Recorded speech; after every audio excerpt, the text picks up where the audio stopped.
She looked her own mother directly in the eyes and said 3 words that would destroy them both: "I don't know you." The woman who had sacrificed everything walked out of that luxury hotel with her heart literally breaking. Not a metaphor. Actually breaking. And she had 47 days left to live. Before we dive deeper, let us know in the comments where you're watching from. We'd love to hear from you, and don't forget to hit that subscribe button so you never miss any of our upcoming videos. The smell hit you first. That deep, earthy scent of palm oil that clung to Mama Obiageli's wrapper, her headscarf, even her skin after years of honest trading. It was the smell of early mornings and hard work, the smell that had put food on their table for 23 years. To her daughter Adiz, it was the smell of shame. That Saturday afternoon, Adiz stood in the lobby of Victoria Island's finest hotel where she worked as a receptionist. Designer knockoff dress hugging her curves. Hairstyle to perfection. Laughing with Kelechi and Ngozi, daughters of men who owned what Adiz only pretended to have. Then the golden revolving doors spun, and her nightmare walked in wearing faded clothes and carrying a small calabash. Mama Obiageli. Time slowed as their eyes met across the marble floor. Mama's face broke into the widest smile, the same smile that had comforted Adiz through her father's death, through every childhood fear, through everything. She started walking toward them, arms already extending for an embrace. Adiz felt her throat close. Felt Kelechi's eyes following the approaching woman. Felt her carefully built word beginning to crack. "Who is this one?" Kelechi muttered, loud enough. Adiz made her choice. As Mama reached them, joy lighting up her tired face, Adiz's expression turned to ice. "Excuse me," she said, her voice sharp as broken glass. "Do I know you?" The words hung in the air like a death sentence. Mama Obiageli stopped mid-step. The smile didn't just fade, it shattered. Her arms dropped. Her whole body seemed to shrink. "Ada," she began, using the name she'd whispered over her daughter's cradle. "Madam, I think you're confused," Adiz cut her off, louder now. "I don't know you. Please leave." For one eternal moment, mother and daughter locked eyes. One pleading. One cold as stone. Then Mama Obiageli nodded slowly, lips moving without sound, and turned away. Ngozi laughed. These market women. Always looking for someone to beg from. Adiz forced herself to laugh too, but her hands wouldn't stop shaking. What she didn't see was her mother pause at the entrance, one hand pressed against the wall, her whole body trembling. What she didn't see was the single tear before Mama wiped it away and stepped back into Lagos heat. That night, Adiz slept well. She'd protected her secret. But 3 weeks later, everything would burn. After that day, Adiz stopped going home almost completely. Their small room in Ajigunle became just a storage space she visited when Mama was at the market. She'd grab clothes, drop cash on the table, never handed directly, like even that small contact might contaminate her, and leave. When Mama called, the conversations got shorter. Colder. "Adiz, when are you coming home? I haven't seen you in 2 weeks." "I'm busy, Mama." "But Ada, I made your favorite soup." "I said I'm busy." Click. Mama Obiageli would stare at the silent phone afterward, wondering what she'd done wrong, searching for her mistake in every conversation. She never found it because there wasn't one. The problem wasn't her love. It was her daughter's pride. Meanwhile, Adiz's star seemed to rise higher. Chukwudi noticed her first. Son of a hotel owner, he drove a Range Rover that cost more than most people earned in 5 years. Designer everything. The kind of confidence that comes from never once worrying about money. "You're different," he told her over dinner at an Ikoyi restaurant where the menu had no prices. "You have real class." Adiz's heart soared. This was who she was meant to be. Not the daughter of a palm oil trader, but a woman who belonged in places like this, with men like him. He introduced her to his world. Children of Lagos elite who discussed vacation homes in Dubai the way normal people discuss the weather. Adis studied them like her life depended on it. Learned their speech patterns, their casual arrogance, the way they moved through the world like they owned it. She became a perfect actress. But every lie needs feeding, and Adis was getting hungry. One evening, Chukwudi reached across the white tablecloth and took her hand. "My mother wants to meet you," he said. "She's insisting on meeting your family too." Traditional introduction, you know how it is. Eyes flooded Adis' veins even as she smiled. "Of course. Though Mama's been private since my father died. My mother will understand." That night, Adis lay awake, panic rising like water in a sinking ship. She couldn't let Chukwudi's family meet Mama Obiajili. Couldn't let them see the faded wrapper, smell the palm oil, hear the market woman's accent. The woman who would expose every single lie. The next day, she went home for the first time in over a month. Mama's face lit up like sunrise when Adis walked in. The small room smelled of uziza and stockfish she'd been cooking. "Ada. My daughter. Come, sit, you look so thin." "I'm not hungry." Something in Adis' tone made Mama stop. She wiped her hands slowly and turned to face her daughter fully. "What's wrong?" Adis took a breath. What came next would echo in her nightmares for years. "I'm getting serious with someone. From a good family. They want to meet you." Joy transformed Mama's face. "Oh, Ada. This is wonderful. When?" "I'll prepare everything." "No." The word came out like a slap. "That's the problem. You can't meet them. Not like this." The smile died. "Like what?" Adis gestured at the small room, at her mother's simple clothes, at everything. "Like a market woman. They are sophisticated people, Mama. They won't understand." Silence fell like a weight. "I am a market woman," Mama said quietly. "This work fed you. Clothed you. Sent you to school. Well, it's embarrassing." The words exploded out. "Do you know what they'd think? I've worked so hard to build something better, and you'd ruin everything just by being you." Mama Obiajili's hand started trembling. She sat down slowly, like her legs had given up. "So I should hide," she whispered. "Like something shameful." "I need you to understand," Adis said, her voice cold now, rehearsed, "that not everyone can be part of every part of my life.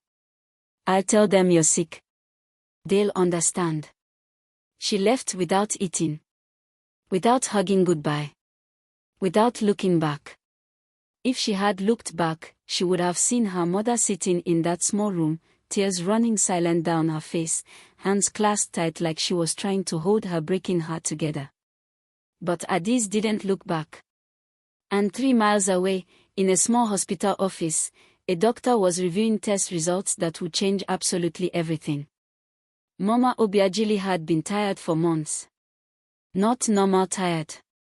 The kind of tired that sleep couldn't fix. The kind that made stairs feel like mountains and breathing feel like walk. At first, she blamed age. Blamed the heavy jerrycans of palm oil. Blamed long market days under the hot sun. But then came the dizziness. The chest pain. The cough that wouldn't leave no matter what she tried. She ignored it all because she had no time for sickness. More importantly, she had no money for hospitals. Every kobo Mama earned went 2 places, keeping their household running and a secret account at the local cooperative society. An account Adis knew nothing about. For 15 years, Mama had been saving. Denying herself new clothes, skipping meals, working instead of taking buses. Small deposits, week after week, building toward her daughter's future. The account now held 2.8 million naira. Money for when Adis wanted to start a business. Get married. Chase whatever dreams she had. But the morning after Adis' cruel visit, Mama woke up and couldn't get out of bed. The room spun like a carnival ride. Her chest felt crushed under an invisible weight. Her neighbor, Mama Emeka, found her and dragged her to the general hospital. 3 days later, a tired doctor with kind eyes delivered the verdict. Your heart is weak, madam. Very weak. Dilated cardiomyopathy. You need treatment urgently. Medications, specialist care, possibly surgery. How much?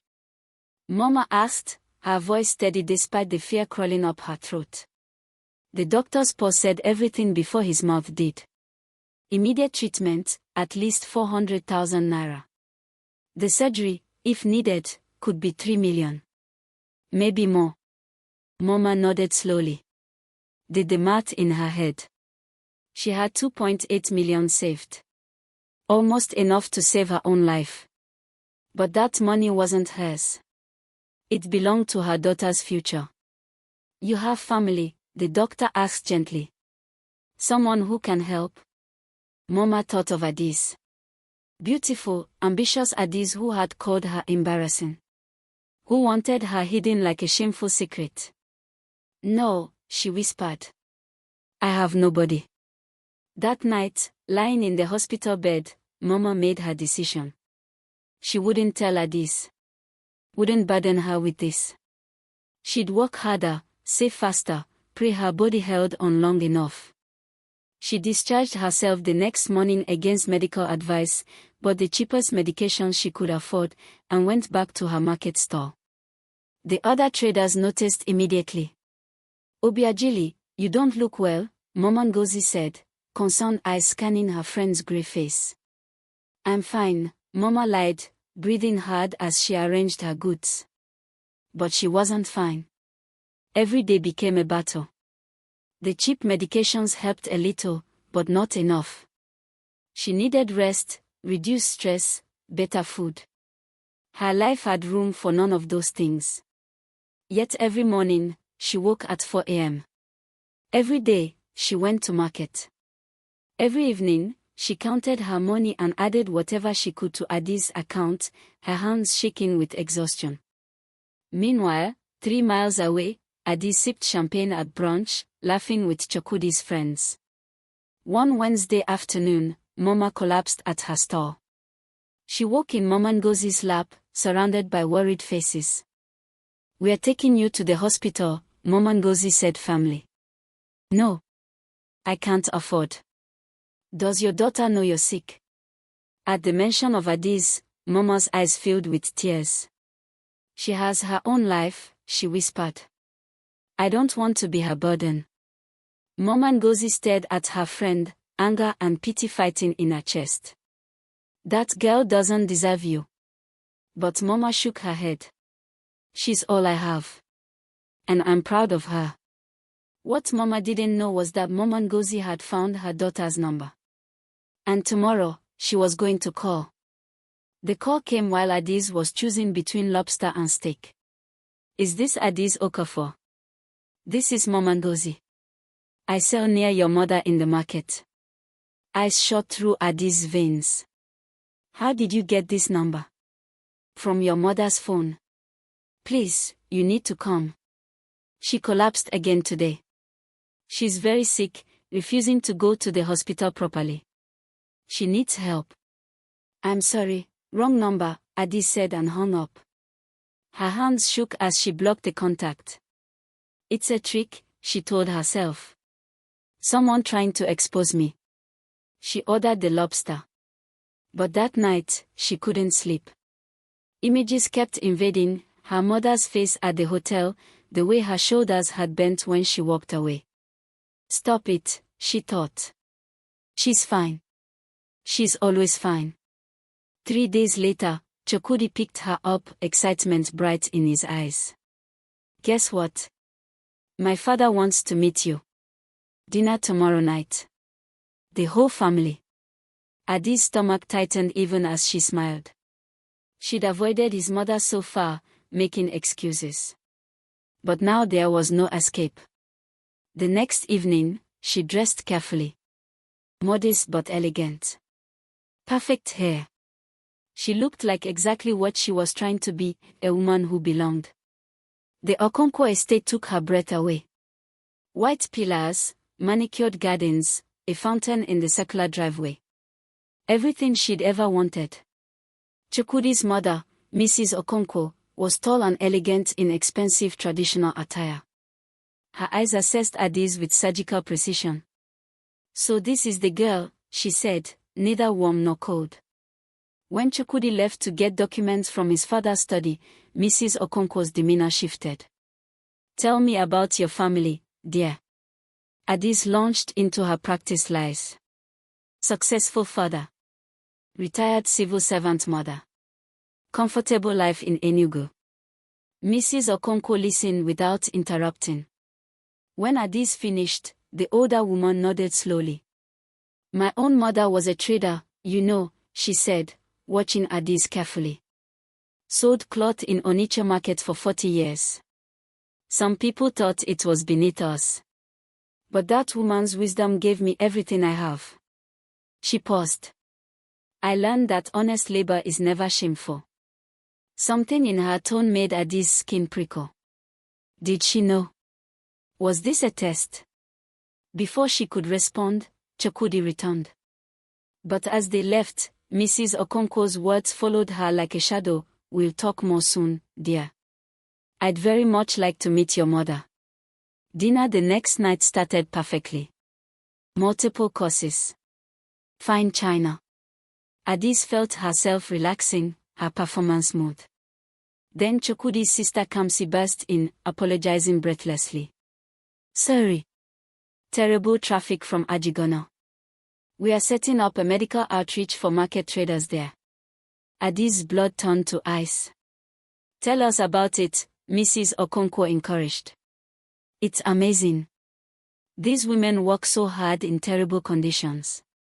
Today we were in the palm oil section, and there was this one woman, so sweet, Mama something. Mama Obiajili.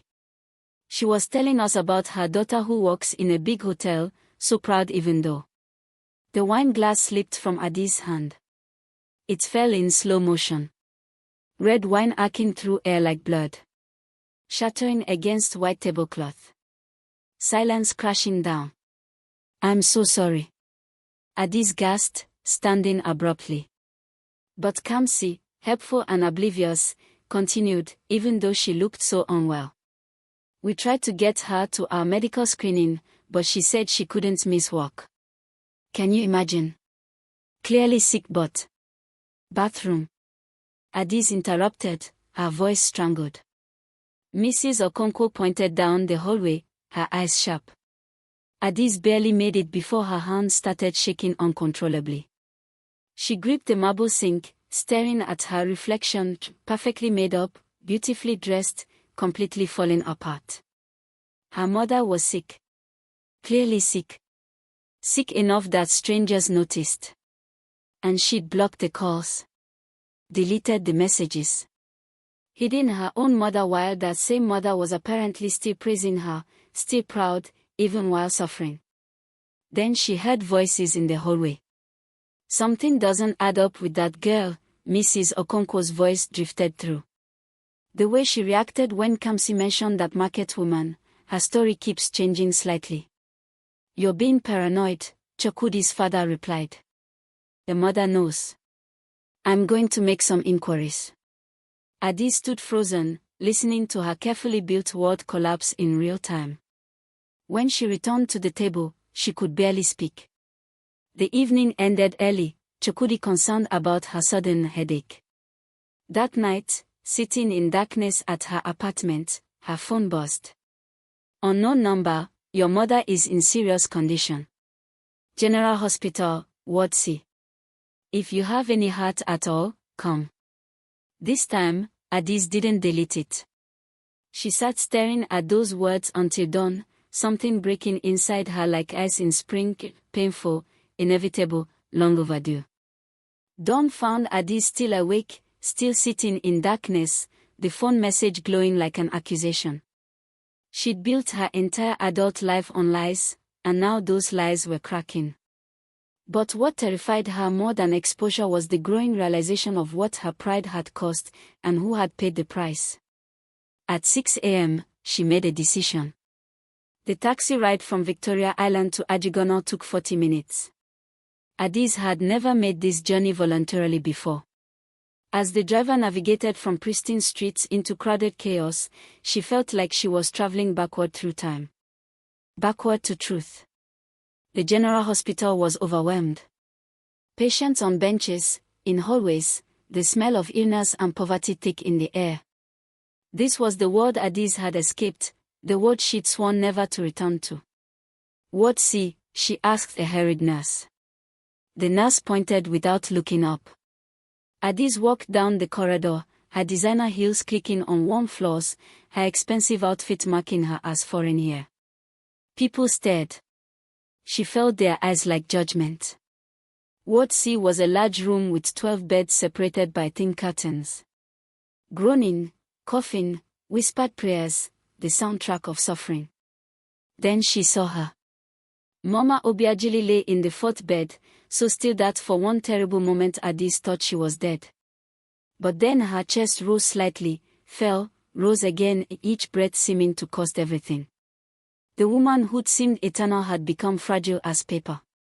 Addis approached slowly, her throat tight. Up close, the change was devastating. Mama had lost so much weight. Her skin had a grayish tinge. The hands that had worked tirelessly lay limp on the thin blanket, palms still stained with palm oil. "Mama." The word came out as a whisper. Mama Obiageli's eyes fluttered open. For a moment, nothing. Then her eyes focused, widened. "Ada." Her voice was paper thin. "Is it really you?" Shame hit Addis like a physical blow. She couldn't speak, could only nod. Tears filled Mama Obiageli's eyes, but incredibly, impossibly, she smiled. "You came," she whispered. "My daughter came." No anger. No accusation. Just pure joy that her daughter was there. That reaction broke something in Addis that pride had kept intact. She sank into the plastic chair beside the bed, her carefully constructed composure crumbling like a sandcastle hit by waves.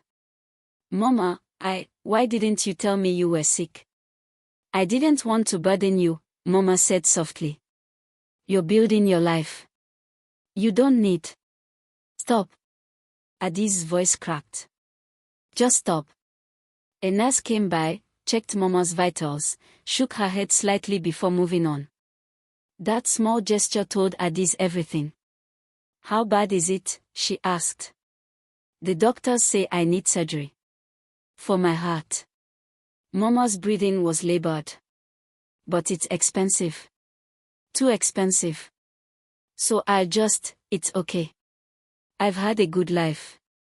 "How much?" "Ada, I don't want you to worry about." "How much?" 3 million naira. Maybe more. The number sat between them like a mountain.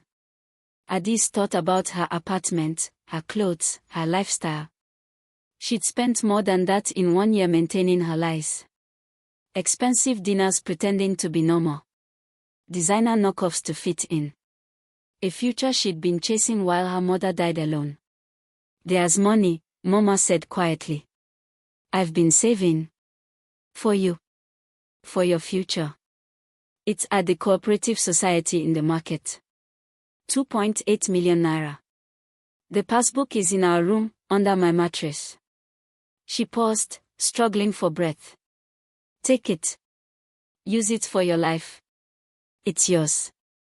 Understanding crashed over Addis like a tidal wave. All these years, while she'd been spending money on lies, her dying mother had been saving every kobo for her. Mama had enough to save her own life, but she'd decided it belonged to her daughter instead. "You saved that for me." Addis' voice broke completely. "And you were going to die rather than use it?" "It's yours," Mama repeated simply. "I want you to have a good life." Something inside Addis shattered so completely that what emerged from the wreckage was unrecognizable. She laid her head on the bed beside her mother's hand and wept deep, broken sobs that came from a place beyond pride, beyond shame, from the deepest core of her being. "I'm sorry," she gasped between sobs. "Mama, I'm so sorry. I'm so sorry." Mama Obiagili's weak hand moved to stroke her daughter's hair, the same way she'd done when Adiz was a child waking from nightmares. "I know, my daughter. I know." Adiz stayed for hours, holding her mother's hand, watching her sleep, feeling the fragility of each breath. As afternoon sun slanted through dirty windows, Mama Ngozi arrived, the market woman who'd been trying to reach her. She stopped when she saw Adiz, her face hardening. "So you finally came," she said, her voice cold as ice. "Your mother has been here 3 days. 3 days she's been asking for you." "I didn't know." "You didn't want to know," Mama Ngozi corrected sharply. "All of us in the market know about you. How you're ashamed of her. How you pretend she doesn't exist. That woman," she pointed at Mama's sleeping form, "has sacrificed everything for you. Everything. And you treat her like garbage." Each word landed like a slap. Adiz deserved everyone. "You're right," she said quietly. "You're absolutely right." Mama Ngozi seemed surprised by the agreement. Her anger deflated slightly. "She loves you more than life," she said, softer now. "Even now, even after everything, all she talks about is how proud she is of you. She doesn't even tell people how you treat her." Guilt, already overwhelming, became crushing. That evening, the doctor came by, the same kind-eyed doctor who'd first diagnosed Mama. "Are you family?" he asked Adiz. "I'm her daughter. We need to talk." Outside. In the corridor, he was direct. "Your mother's heart is failing. Without surgery soon, she has weeks, maybe less. With surgery, good chance of recovery. But we need to act fast, and we need payment upfront." "I'll get the money," Adiz said. "How soon?" "Tomorrow." The doctor nodded. "I'll start preparations." Adiz sat by her mother's bedside until visiting hours ended. She had some savings, maybe 400,000 naira.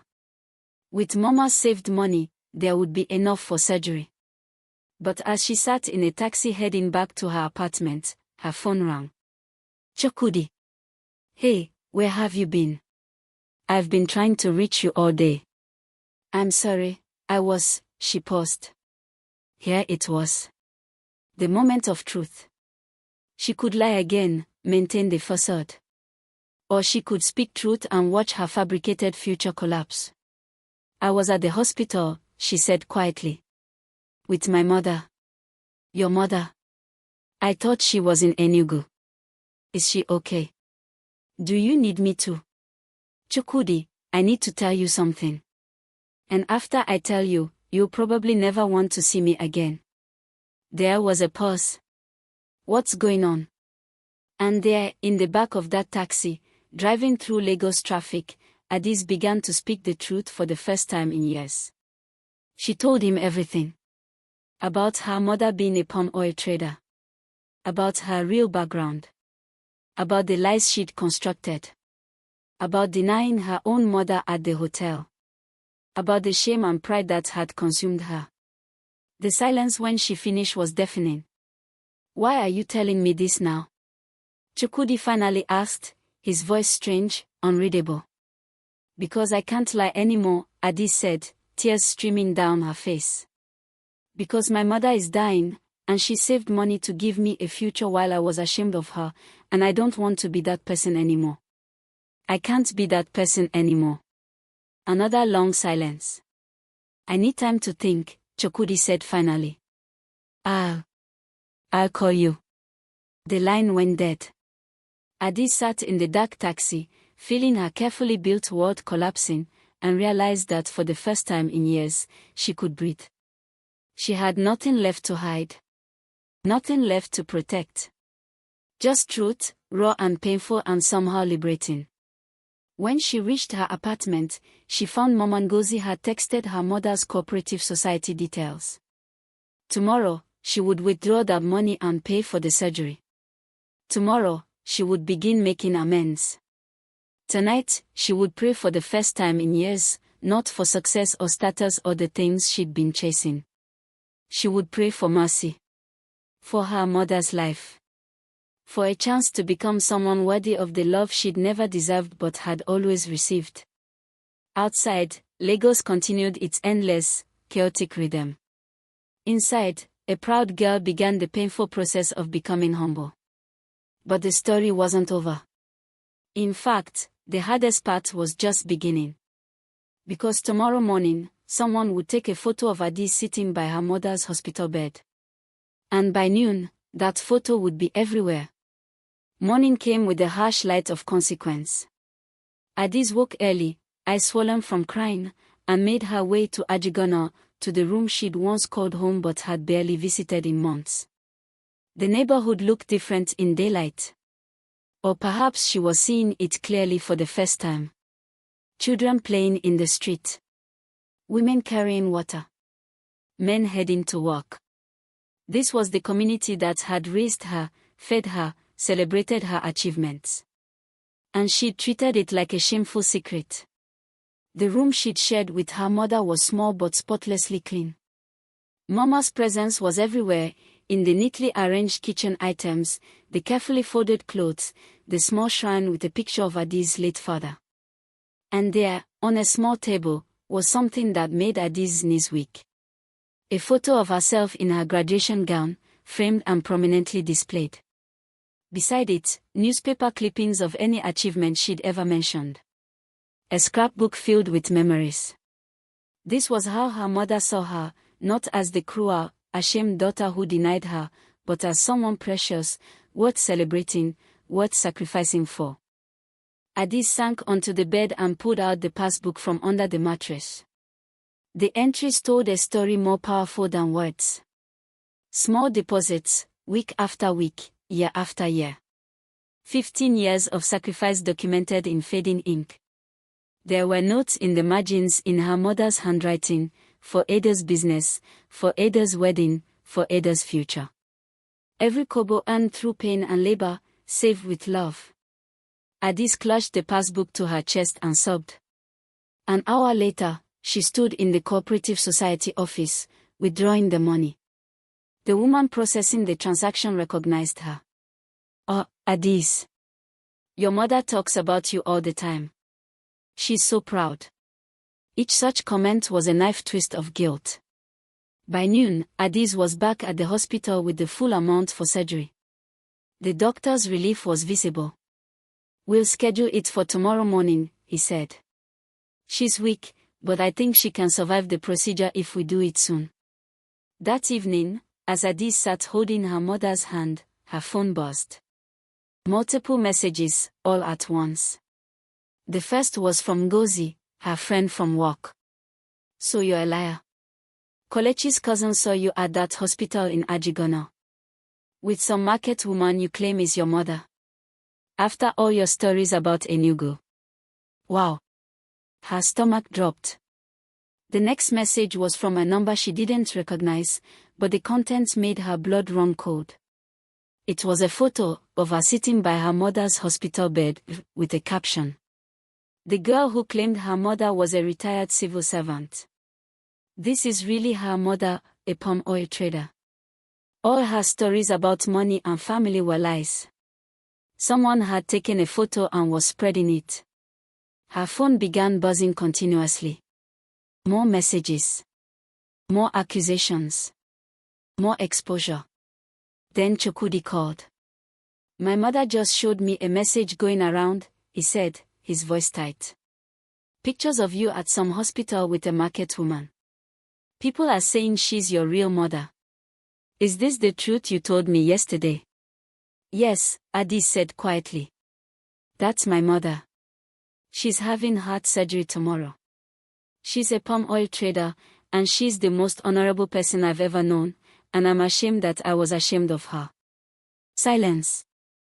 "My parents are very upset," Chukwudi said finally. They feel deceived, embarrassed. My mother is asking how she can face her friends after I introduced you as someone you're not. I understand, Adi said, surprising herself with her calmness. You should be upset.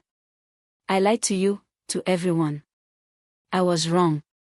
I need space, he said.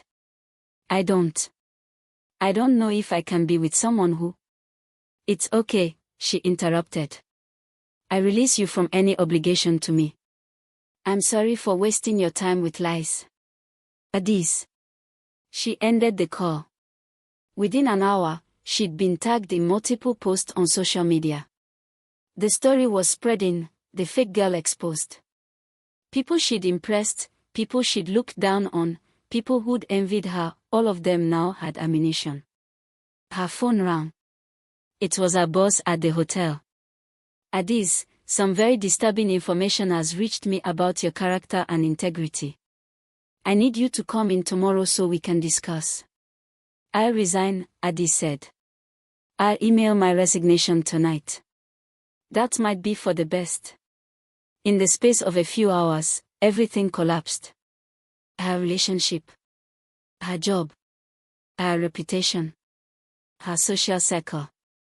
All of it disintegrated like paper in fire. Adi sat in that hospital corridor, watching her former life burn down through her phone screen, and felt relief. The exhaustion of maintaining lies was over. The fear of exposure was gone. She had nothing left to lose, which meant she had nothing left to protect. Mama Ngozi found her there an hour later. So it's all over social media now, she said, sitting beside Adis. Everyone knows. Yes. How do you feel? Adis thought about it. Free, she said finally. Terrified and humiliated, but free. Mama Ngozi studied her. Your mother doesn't know, does she?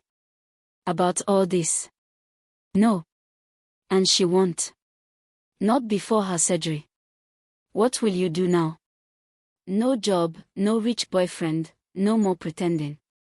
Adis looked through the corridor window at her sleeping mother. I'll be here, she said simply. I'll take care of her. And then? I don't know. But whatever I do, it will be real. Mama Ngozi nodded slowly. You know, I hated you. For how you treated her. But sitting here now, seeing you. She paused. Sometimes we have to lose everything to find out what really matters. If you've ever had to lose everything to find yourself, comment truth over lies below. And if this story is hitting different, hit that subscribe button, because what happens next will restore your faith in second chances. That night, Adis didn't sleep. She sat by her mother's bed, holding her hand, listening to her breathe, praying harder than she'd ever prayed. At dawn, the nurses came to prepare Mama Obiajili for surgery. How are you feeling, Mama? Adis asked. Peaceful, her mother said. You're here. That's all I wanted. I'm not going anywhere, Adis promised. Never again. As they wheeled Mama toward the operating room, she squeezed Adis' hand. Whatever happens, she whispered, I forgive you. I always did. Those might be her mother's last words, Adis realized. And they were words of forgiveness she didn't deserve but desperately needed. The surgery would take 4 hours. Adis sat in the waiting area, her phone dead. She'd let the battery die rather than face more messages. She was alone with her thoughts, her regrets, her prayers. Around her, other families waited for their own news, some crying, some praying, some sitting in numb silence. This was real life, Adis realized. Not the filtered version she'd been performing. This, fear and hope and love and loss, this was what mattered. 3 hours into the wait, someone sat beside her. She looked up, expecting a nurse. It was Chukwudi. What are you doing here? Adis asked, too exhausted for pretense. Chukwudi looked tired, his usual polish dimmed. I don't know, he admitted.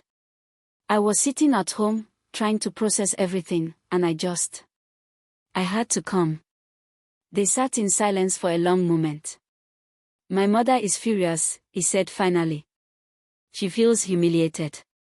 Says she can never show her face at the club again without people whispering about how her son was dating some market woman's daughter who was pretending. Each word stung, but Adiz had no defense. She's right to be angry. My father, though. Chukwudi paused. He surprised me. He said, that girl's mother raised her alone, worked herself to death to give her daughter opportunities, and still saved money for her future. That's the kind of mother-in-law I'd want.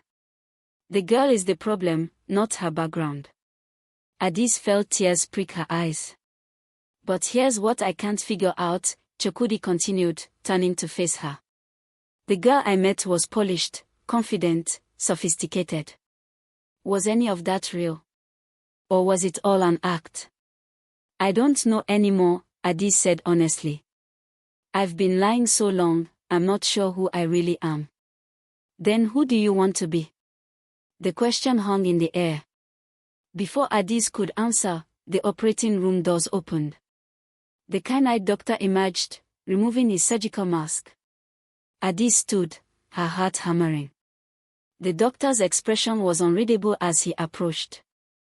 The surgery went well, he said, and Adiz's knees nearly buckled with relief. She's stable. Strong, actually, stronger than we expected. She's not awake yet, but the next 24 hours will be critical. Can I see her? In recovery. Briefly. 5 minutes. Mama Obiajili looked small in the recovery room, tubes and machines surrounding her, but her chest rose and fell in steady rhythm. Adiz took her hand carefully, mindful of the fall. You survived, Mama, she whispered. You're strong. Stronger than me. But I'm going to learn. I promise you, I'm going to learn to be strong like you. When she emerged, Chukwudi was still waiting. Thank you for being here, she said. But you don't owe me anything. You should go home to your family. Adiz, I've been thinking about what you said yesterday. About not wanting to lie anymore. About your mother being the most honorable person you know. He stood, facing her.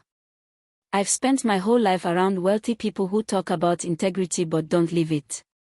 Your mother, a woman I've never met, sold palm oil for decades to give you a future. That's real. That's honorable. But I'm not, Adiz said quietly. I'm the one who lied. Who was ashamed of something honorable. Past tense. The woman sitting in this hospital right now, who gave up everything to take care of her mother. Maybe that's who you really are when you stop performing. Adiz wanted to believe him, but trust in herself, in anyone, felt impossible. Over the next 3 days, Mama Obiajili slowly improved. Color returned to her face. Her breathing strengthened. The doctors were cautiously optimistic. And Adiz never left her side. On the 4th day, Mama was fully awake and talking. The doctor said she could go home in a week if she continued improving. Ada, she said weakly, you should go back to work. You'll lose your job. I already resigned, Mama. Alarm crossed her mother's face. Why? What happened? But Mama Ngozi, visiting at that moment, was less diplomatic. Everyone knows now, she said. About how Adiz was pretending to be from a rich family. It's all over social media. She's been completely exposed. Adiz winced, but her mother's reaction surprised them both. Mama Obiajili began to laugh, a weak, breathless laugh, but genuine. What's funny? Mama Ngozi asked, confused. I've been so worried, Mama said, that my daughter would be destroyed by her pride. That she'd choose status over substance. But now. She looked at Adiz with shining eyes. Now everyone knows the truth, and you're still here. You're free. Free. Adiz echoed. Mama, I've lost everything. You've lost lies, her mother corrected. That's not the same as everything. Those words settled into Adi's heart like seeds. And the next morning, her phone buzzed with a message that would change everything again. The message was from Ifeoma, the same woman who'd exposed her at the hotel. I heard what happened. I also heard you're unemployed. I run a non-profit helping women entrepreneurs. If you're interested in real work, not performance, not pretense, just work, call me. Adi stared at the message. An opportunity. Not the glamorous life she'd wanted, but real work with purpose. Before she could overthink it, she called. Hello. Ifeoma. This is Adis. I'm interested. And just like that, a new path opened. A week later, Mama Obiagili was discharged. The market women pulled money to hire a taxi home. When they arrived at their small room in Ajigona, it had been cleaned and restocked with food by the community. Welcome home, Mama Obiagili, neighbors called out. These were people Adis had avoided, people she'd considered beneath her. Now they surrounded her mother with genuine love and celebration. That evening, sitting in their small room, Mama finally asked the question Adis had been dreading. Tell me everything that happened. So Adis did. All of it, the lies, the denial, the wealthy boyfriend, the public exposure, the job loss, everything. When she finished, they sat in silence. I wasted your savings, Adis said, her voice breaking. The money you saved for my future, it's gone. Used for surgery you needed because you worked yourself sick saving for me. No, Mama said firmly. You saved my life. That money fulfilled exactly the purpose it was meant for. It protected my daughter from becoming an orphan. It gave you a chance to become who you're meant to be. Who am I meant to be? I don't even know anymore. Her mother smiled. Then we'll find out together. The non-profit office in Yaba was modest, nothing like the gleaming hotel lobby. But from her first day at Odinma, Adis felt something she'd never experienced before, purpose. Working with market women exactly like her mother, she learned humility. Women who couldn't read would explain complex business strategies. Women who'd never had formal education demonstrated mathematical genius born from experience. On her third day, an older woman stopped mid-interview and stared at her. I know you. You're Obiagili's daughter. The one who was ashamed of her. The room went quiet. Staff members looked up. Adis met the woman's eyes. Yes, Ma. That's me. And now you work here. Helping people like your mother. I'm trying to become better than I was. The woman studied her for a long moment, then nodded. Good. Shame can either destroy you or rebuild you. Choose rebuilding. As months passed, Adis' life found a new rhythm. She woke early, helped her mother with household tasks, went to work, came home to cook dinner together, and spent evenings studying social entrepreneurship. One day, a young woman came to the office, barely 19, wearing clothes that tried too hard to look expensive, speaking with an affected accent. Adis recognized herself immediately. Let me work with her, she told Ifeoma. Over the following weeks, Adis mentored the girl, whose name was Chidima. And one day, she told her own story. I used to be exactly like you, she said. Ashamed of where I came from. It almost destroyed me and killed my mother. Chidima was silent for a long time. How did you change? I lost everything I thought mattered, Adis said. And discovered what actually does. Drop a red heart if you believe real change is possible. Because what happens in this final chapter proves that redemption isn't just a word, it's a choice we make every single day. 6 months after her mother's surgery, Mama Obiagili was declared fully recovered. The market women threw a celebration right there in the palm oil section. Music played, food was shared, and Mama was surrounded by genuine community. When someone asked Adis to speak, she stood before these women, women she'd once looked down upon, and felt humility so deep it was almost reverence.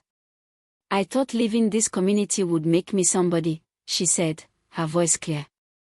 "I was wrong. Being part of this community, learning from my mother and all of you, working with dignity like you do, that's what's making me somebody. Thank you for not giving up on me when I'd given up on myself." The applause was thunderous. One afternoon at the office, Ifeoma walked in with a strange expression. "There's someone here to see you." In the waiting area sat Mrs. Okonkwo, Chukwudi's mother. Adi's stomach tightened. In the months since she and Chukwudi had begun cautiously dating again, real dating, built on honesty, his mother had remained distant. "Mrs. Okonkwo," Adis greeted respectfully. "This is a surprise. I came to see where my son spends so much time lately." Chukwudi had been volunteering at Odima, using his business degree to help women develop financial strategies. "Would you like a tour?" Adis offered.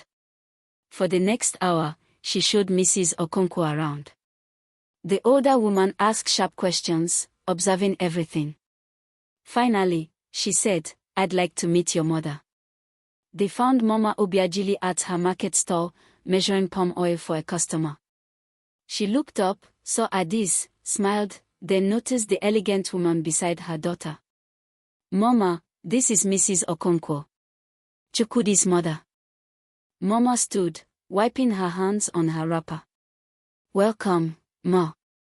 Mrs. Okonkwo studied her, this woman whose daughter had lied about her, who'd nearly died from working too hard, who'd saved everything for a child who'd been ashamed of her. "Your daughter hurt you deeply. Yet you forgave her. How?" Mama smiled. "Love doesn't keep score. It remains present even when remaining is painful. My daughter lost her way, but she found her way back. That's what matters." Mrs. Okonkwo nodded slowly.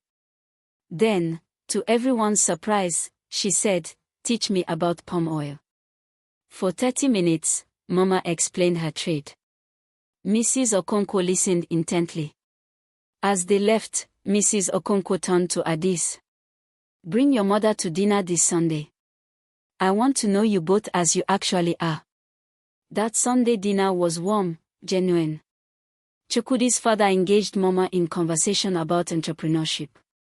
Even Mrs. Okonkwo seemed genuinely interested in Mama's stories.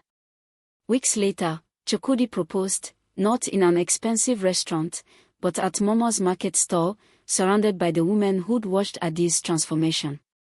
"I'm not asking you to join my world or me to join yours," he said, kneeling among the palm oil containers. "I'm asking us to build a world together. One based on truth." Adis said yes, crying, while market women cheered and Mama wept with joy. Years later, when Adis had children of her own, they would spend holidays with Grandma Obiajili, learning the palm oil trade. "This is their foundation," Adis told Chukwudi. "Their heritage. Their pride." And every year on the anniversary of Mama's surgery, Adis would return to walk the market stall, reminding herself who she was. One such anniversary, a young girl came to buy palm oil, embarrassed, speaking with an affected accent. Adis saw herself so clearly. "Can I tell you a story?" she asked gently. The girl shrugged. "I used to be just like you," Adis began. "Ashamed of my mother's honest work. It almost destroyed everything that mattered. And there, in that market, the cycle continued, pain transformed into wisdom, wisdom offered as gift, one generation teaching the next that true worth isn't found in pretense but in presence." The proud girl who'd mocked her mother had become a humble woman who honored her. In African wisdom, we say, the child who says their mother will not sleep, that child will also not sleep. Adis learned karma isn't punishment from above. It's cutting yourself from your roots. But redemption is always possible for those brave enough to face truth. May we honor those who sacrifice for us before crisis opens our eyes. The hands covered in honest labor often hold us up when we fall.